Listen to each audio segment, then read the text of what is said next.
Students, online classes में एक बार आपका फिर से स्वागत है।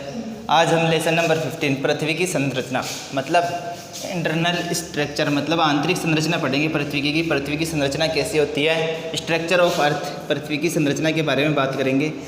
इससे पहले हमने लेसन नंबर 10 विद्युत धारा का लेसन कंप्लीट कर चुके हैं। उसमें जो न्यूमेरिकल बचे हैं उनका एक वीडियो और अपलोड करेंगे। तो ये देखिए, सबसे पहले हमें याद रखना है पृथ्वी की संरचना। पृथ्वी की संरचना से पहले हमें याद रखना है कि पृथ्वी का निर्माण कैसे हुआ है। तो सबसे पहले तो हम पृथ्वी और सूर्य की बात करते हैं, फिर पृथ्वी और चंद्रमा की बातें करेंगे, ठीक है। तो ये देखो, यह है सूर्य और यह है हमारी पृथ्वी। सबसे पहले तो इनके बीच की जो दूरी होती है वो लगभग 15 करोड़ किलोमीटर मानी जाती है, लगभग 15 करोड़ किलोमीटर। तो सबसे पहले इम्पोर्टेंट बात है कि सूर्य और पृथ्वी के बीच की दूरी कितनी होती है। सूर्य और पृथ्वी के बीच की दूरी होती है लगभग 15 करोड़ किलोमीटर होती है। इस दूरी को खगोलीय दूरी कहते हैं।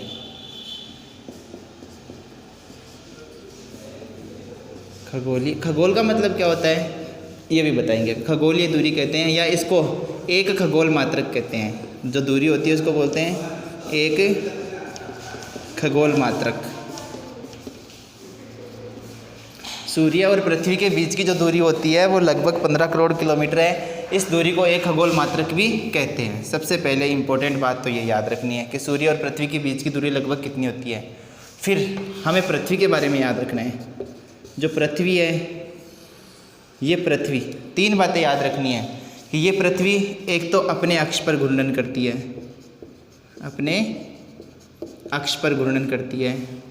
एक ये सूर्य के चारों ओर घूर्णन करती है, सूर्य के चारों ओर घूर्णन करती है, मतलब 2 प्रकार से घूमती है। एक तो जैसे मान लिया ये सूर्य है और ये पृथ्वी है, एक तो ये अपनी जगह पर घूर्णन करती है और अपनी जगह पर घूर्णन करते हुए सूर्य के चारों ओर भी घूमती है। तो यही बात हमें याद रखना है कि पृथ्वी की गति होती है वो 2 प्रकार की होती है।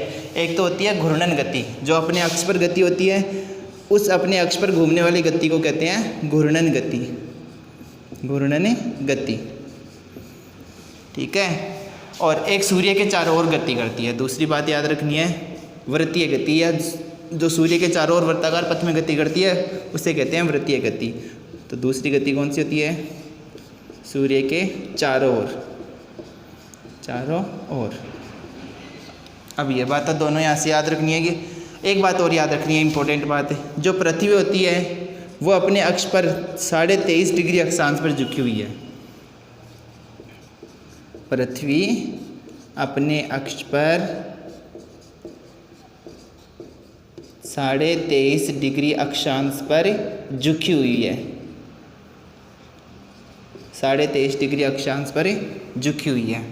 अब इन तीनों बातों को अच्छे से समझना है। पृथ्वी की जो संरचना है उससे समझने के पहले ही हमें इन तीनों बातों के बारे में समझना है कि जो पृथ्वी होती है वो एक तो अपने अक्ष पर घूर्णन करती है, एक पृथ्वी सूर्य के चारों तरफ घूर्णन करती है, और एक जो पृथ्वी होती है वो ऐसे नहीं बिल्कुल सीधी नहीं होती है, ये ऐसे 23.5 डिग्री मतलब लगभग 23.5 डिग्री अक्षांश पर झुकी हुई रहती है। और ऐसे झुकी हुई अपने अक्ष पर भी घूर्णन करती है और सूर्य के चारों तरफ भी घूर्णन करती है। तो यही बात याद रखना है। अब पृथ्वी के इन कार्यों से हमारे ऊपर प्रभाव क्या पड़ता है? पृथ्वी का जो घूर्णन काल होता है वो 24 घंटे का होता है। घूर्णन काल कितना होता है? 24 घंटे का होता है। मतलब पृथ्वी अपने अक्ष पर घूर्णन करती है, 24 घंटों में एक घूर्णन पूरा करती है। अब सूर्य के चारों ओर घूर्णन करने में उसे समय लगता है, लेकिन अपने अक्ष पर घूर्णन करने में उसे समय ज़्यादा नहीं लगता है, उसे केवल 24 घंटे का समय लगता है। सूर्य के चारों ओर चक्कर लगाने में उसे टाइम लगता है 365 दिन का, 365 दिन का। मतलब अपने अक्ष पर जो घूर्णन करती है वो तो 24 घंटे में पूरा करती है, और सूर्य के चारों ओर जो घूर्णन लगाती है या घूमती है, वृत्ताकार पथ में जो गति करती है वो 365 दिन में पूरी करती है। और एक अपने अक्ष पर 23.5 डिग्री अक्षांश पर झुकी हुई घूर्णन और वृत्ताकार गति करती है। अब अपने अक्ष पर घूर्णन करती है, इस 24 घंटे में घूर्णन पूरा होता है। इस घूर्णन काल के कारण ही दिन और रात बनते हैं, दिन और रात। तो क्वेश्चन ये पूछ सकता है दिन और रात होने का कारण क्या है। पृथ्वी अपने अक्ष पर घूर्णन गति करती है, घूर्णन काल 24 घंटे का होता है, जिसके कारण दिन और रात का निर्माण होता है। तो दिन और रात बनने का कारण पूछ सकता है, दिन और रात बनते हैं, ठीक है। सूर्य के चारों ओर पृथ्वी चक्कर लगाती है, वो 365 दिन में पूरा करती है, इसलिए 365 दिन में निर्माण होता है वर्ष का निर्माण होता है, ठीक है। और 23.5 डिग्री अक्षांश पर जैसे ये सूर्य है, इस सूर्य के पास में ये पृथ्वी है, ये चारों ओर अपने घूर्णन, अब झुकी हुई कितनी है 23.5 डिग्री अक्षांश पर, मतलब ये झुकी ऐसे वृत्ताकार पथ में गति करती है सूर्य के चारों ओर। तो ये जिस तरफ सूर्य का ये हिस्सा रहता है, पृथ्वी का ये हिस्सा जब इस साइड में रहेगी तो ये हिस्सा नज़दीक रहेगा, और इस साइड में आते ही ये हिस्सा क्या होता है, दूर हो जाता है सूर्य से। मतलब सूर्य के पास में जब ये आती है 23.5 डिग्री अक्षांश पर झुकी हुई, तो जो हिस्सा सूर्य के पास में रहता है वहाँ पर गर्मी रहती है, और जो दूर रहता है वहाँ पर सर्दी रहती है। तो इस 23.5 डिग्री अक्षांश पर झुके होने के कारण ऋतुओं का निर्माण होता है। ऋतु या सर्दी और गर्मी आने का कारण क्या होता है, तो यही कारण याद रखना कि पृथ्वी अपने अक्षांश पर 23.5 डिग्री अक्षांश पर झुकी हुई रहती है, जिसके कारण ऋतुओं का निर्माण होता है।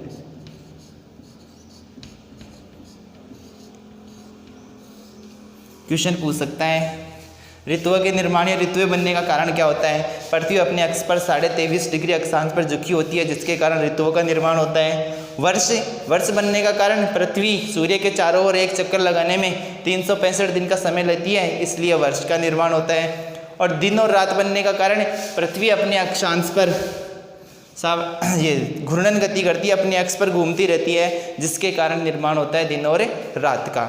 अब देखिए इसके बाद में हमें याद रखना है ज्वारीय परिकल्पना के बारे में, कि ज्वारीय परिकल्पना क्या होती है।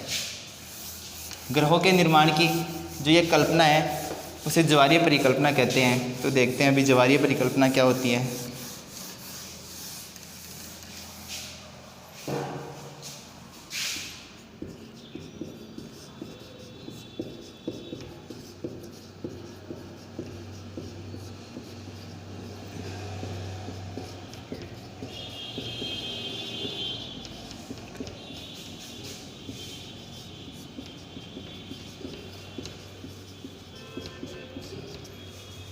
हकीकत में पृथ्वी का निर्माण कैसे हुआ अभी तक कोई भी फिक्स बता नहीं पाया है, सभी ने कल्पनाएं की है, जिनके आधार पर ही हम बता सकते हैं कि कैसे ग्रहों का निर्माण हुआ है।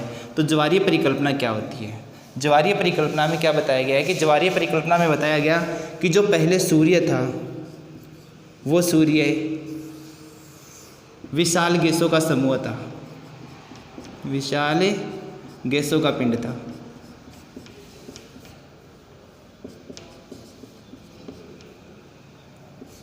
पहले जो सूर्य था वो सूर्य विशाल गैसों का पिंड था। ज्वारीय परिकल्पना में बताया गया कि पहले जो सूर्य था वो विशाल गैसों का पिंड था, एक विशाल आकार का पिंड, एक विशाल आकार का पिंड, विशाल आकार का पिंड सूर्य के पास से गुजरा, सूर्य के पास से गुजरा। तो सबको पता है कि प्रत्येक पिंड का या प्रत्येक वस्तु का अपना एक गुरुत्वाकर्षण बल होता है। मतलब गुरुत्वाकर्षण बल सूर्य का भी है और इस पिंड का भी है, दोनों का अपना अपना क्या है, गुरुत्वाकर्षण बल होता है। गुरुत्वाकर्षण बल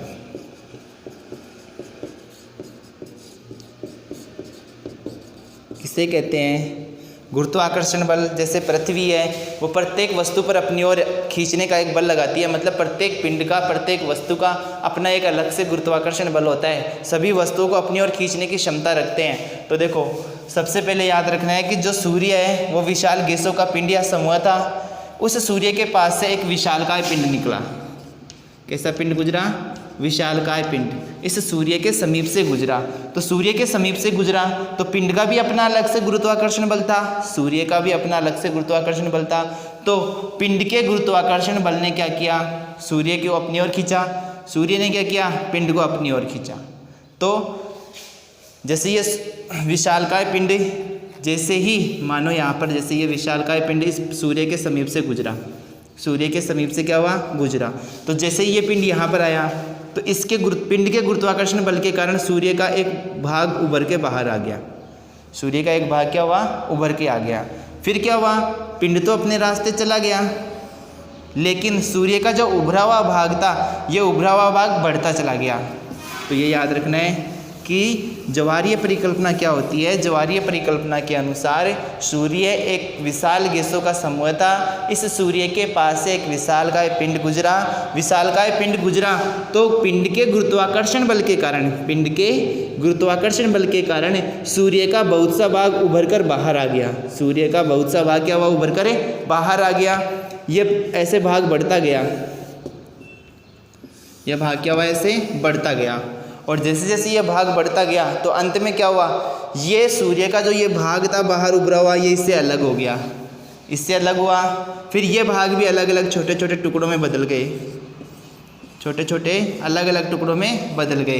तो देखो, सबसे पहले याद रखना है कि ग्रहों के निर्माण की परिकल्पना भी कहते हैं ज्वारीय परिकल्पना को। क्या होती है, सूर्य पहले विशाल गैसों का समूह था, पिंड था। उस विशालकाय पिंड के पास से एक विशालकाय सूर्य के पास से एक विशालकाय पिंड गुजरा। तो इस पिंड के जब इसके पास में आया तो इस पिंड के गुरुत्वाकर्षण बल के कारण सूर्य का बहुत सा भाग उभर कर बाहर आ गया।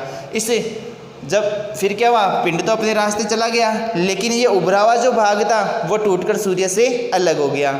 जैसे जैसे ये सूर्य से अलग होता गया, तो जैसे जैसे ये सूर्य से अलग होता गया तो ये पिंड भी, जैसे ही भाग, पहले ये जो भाग था वो टूटकर सूर्य से अलग हुआ, फिर ये भाग भी आपस में टूट कर अलग होते गए, जिनके कारण ग्रहों का निर्माण हुआ। जो सबसे ग्रह पास में है वो है बुध। तो ये याद रखना, जो सबसे पास में जो पिंड बचा वो कौन सा है, बुध। इन्हीं में ग्रह कौन सा है, पृथ्वी। तो क्वेश्चन पूछ सकता है कि ज्वारीय परिकल्पना क्या होती है। तो ये ज्वारीय परिकल्पना, इसमें ग्रहों के निर्माण की परिकल्पना है। इसमें बताया गया है कि पहले सूर्य एक विशालकाय पिंड था। पहले सूर्य क्या था, विशाल गैसों का समूह था, विशाल गैसों का समूह था। जब सूर्य के पास से एक विशालकाय पिंड गुजरा तो पिंड के गुरुत्वाकर्षण बल के कारण सूर्य का बहुत सा भाग उभर कर बाहर आ गया। पिंड तो अपने रास्ते चला गया, लेकिन उभरा हुआ भाग सूर्य से अलग हुआ। इस भाग भी, ये जो उभरा हुआ भाग था वो सूर्य से जैसे अलग हुआ तो इस उभरे हुए भाग से भी अलग अलग टूटकर भाग बन गए, जिसके कारण ग्रहों का निर्माण हुआ है। अब ये बात बताई गई इसमें। इसके बाद में बताया गया है चंद्रमा के निर्माण की बात, कि चंद्रमा का निर्माण कैसे हुआ। पृथ्वी की उत्पत्ति लगभग 4.5 अरब वर्ष पूर्व मानी जाती है, अरब वर्ष पूर्व। और पृथ्वी के निर्माण के बाद में चंद्रमा का निर्माण हुआ है। पृथ्वी की उत्पत्ति कब मानी जाती है, लगभग 4.5 अरब वर्ष पूर्व मानी जाती है। लेकिन चंद्रमा की उत्पत्ति कब मानी जाती है,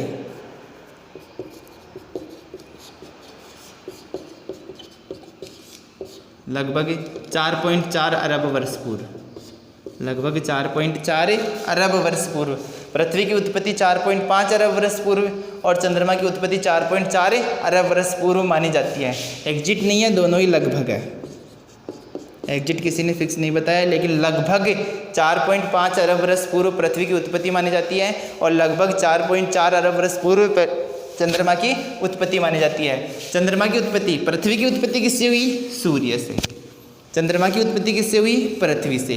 कैसे हुई, लगभग 4.4 अरब वर्ष साल पहले या अरब वर्ष पूर्व एक मंगल ग्रह के आकार का, मंगल ग्रह के आकार का पिंड किससे टकराया, पृथ्वी से टकराया। जैसे ये याद रखना है, लगभग 4.5 अरब वर्ष पूर्व पृथ्वी का निर्माण हो गया था और लगभग 4.4 अरब वर्ष पूर्व एक मंगल ग्रह के आकार का पिंड पृथ्वी से टकराया। पृथ्वी से टकराने पर उसका कुछ भाग पृथ्वी से टूटकर अलग हो गया, तो वो टूटा हुआ भाग क्या है, चंद्रमा कहलाता है। तो चंद्रमा की उत्पत्ति का कारण क्या है, लगभग 4.4 अरब वर्ष पूर्व मंगल ग्रह के आकार का जो पिंड है वो पिंड चंद्रमा पृथ्वी से टकराया। पृथ्वी से टकराने पर चंद्रमा की उत्पत्ति हुई। तो जैसे जैसे पिंडों का निर्माण हुआ, जैसे सूर्य से उत्पत्ति हुई किसकी, पृथ्वी की। सूर्य से उत्पत्ति किसकी हुई, पृथ्वी की। पृथ्वी से उत्पत्ति किसकी हुई, चंद्रमा की। तो याद रखना, सूर्य के चारों ओर चक्कर कौन लगाएगी, पृथ्वी। पृथ्वी के चारों ओर चक्कर कौन लगाता है, चंद्रमा। तो यही बातें याद रखनी है कि चंद्रमा और पृथ्वी की उत्पत्ति कैसे हुई है। और अगले हमारे पार्ट में हम पढ़ेंगे कि कि पृथ्वी की संरचना, पृथ्वी की स्ट्रक्चर, पृथ्वी की जो संरचना है वो कैसे हुई है, कैसे निर्माण हुआ है पृथ्वी का, उस पृथ्वी का निर्माण होते समय कैसे उसकी संरचना बनी है, इसके बारे में हमारे पार्ट 2 में पढ़ेंगे। जितना आज जो बताया गया है उसको अच्छे से एक बार फिर से वीडियो को देखना, नहीं समझ में आए तो एक बार फिर से उसको देखने की कोशिश करना। ठीक है, धन्यवाद।